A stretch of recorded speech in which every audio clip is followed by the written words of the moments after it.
Hi friends, ఈరోజు పన్నీర్ బిర్యానీ ఇంట్లో ఉన్న వాటితోనే సింపుల్గా ఈజీగా టేస్టీగా ఎలా చేయాలో చూసేద్దామా. ఇంకా ఎందుకు ఆలస్యం, చూసేయండి రండి. ముందుగా దీనికి కావాల్సినవన్నీ ఇక్కడ చూపిస్తున్నా అండి.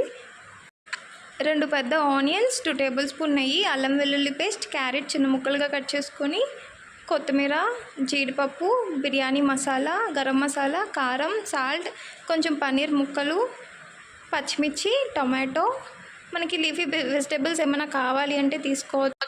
ఇప్పుడు స్టవ్ ఆన్ చేసుకొని స్టవ్ మీద ప్యాన్ పెట్టుకొని ప్యాన్ కొంచెం హీట్ అయ్యాక ఒక 2 టేబుల్ స్పూన్స్ నెయ్యి వేసుకోవాలండి.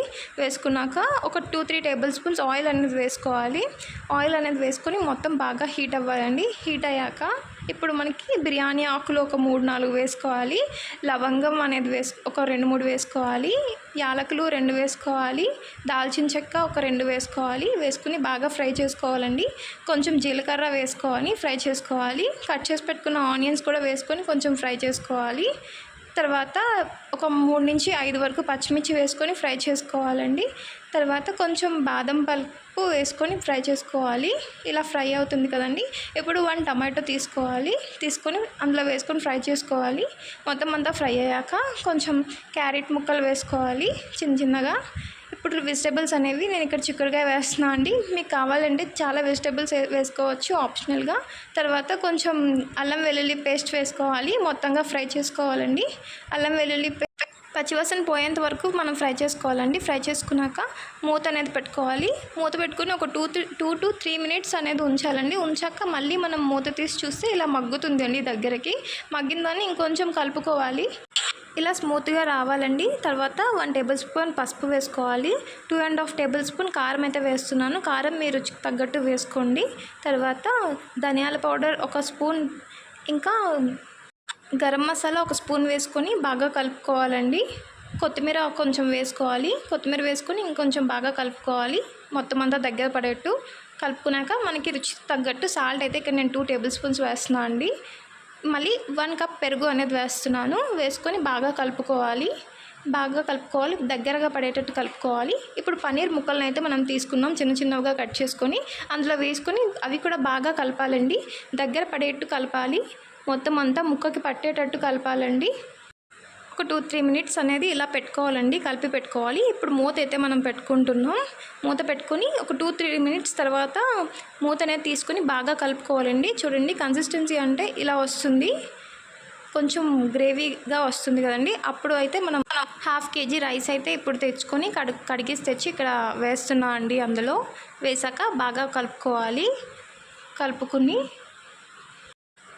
బాగా కలుపుకోవాలండి.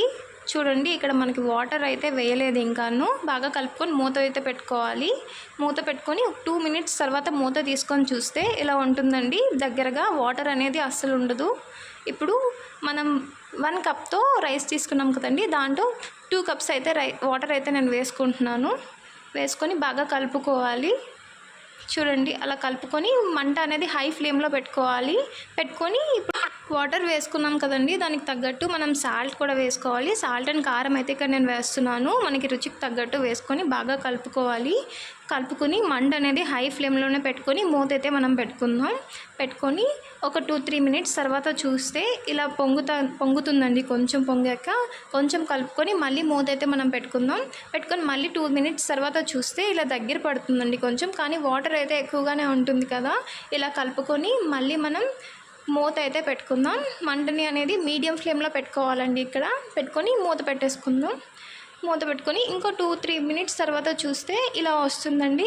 ఇలా వస్తుంది, కానీ అక్కడక్కడ వాటర్ అయితే ఉండడం వల్ల నేను ఇంకా మీడియం ఫ్లేమ్లోనే పెట్టుకుంటున్నాను. పెట్టుకొని కొంచెం 1 స్పూన్ నెయ్యి అయితే వేసుకుంటున్నాను. ఇక్కడ సాఫ్ట్నెస్ రావడానికి, మనకి ముక్క అనేది బాగా ఉండడానికి బాగా ఉడుకుతుందండి. పొడిగా ఉంటుంది. దానికి మళ్ళీ నెయ్యి వేసుకుని మూత పెట్టుకొని మళ్ళీ చూసేసరికి నాకైతే ఇలా ఉందండి. కొంచెం వాటర్లా ఉంది అని మళ్ళీ నేను మూత పెట్టుకొని 2 మినిట్స్ తర్వాత చూశాను. ఇప్పుడైతే నాకు కొంచెం పొడిగా ఉంది. దానిపైన నేను గార్నిష్ చేసుకున్నాను కొత్తిమీరతో. చూడండి, లాస్ట్ రెసిపీ అయితే ఇలా వచ్చింది. చాలా అంటే చాలా బాగుందండి. చాలా టేస్టీగా కూడా ఉంది. మీరు కూడా ఇలా ట్రై చేసేయండి. వీడియో నచ్చితే లైక్ చేయండి, షేర్ చేయండి, సబ్స్క్రైబ్ చేయండి.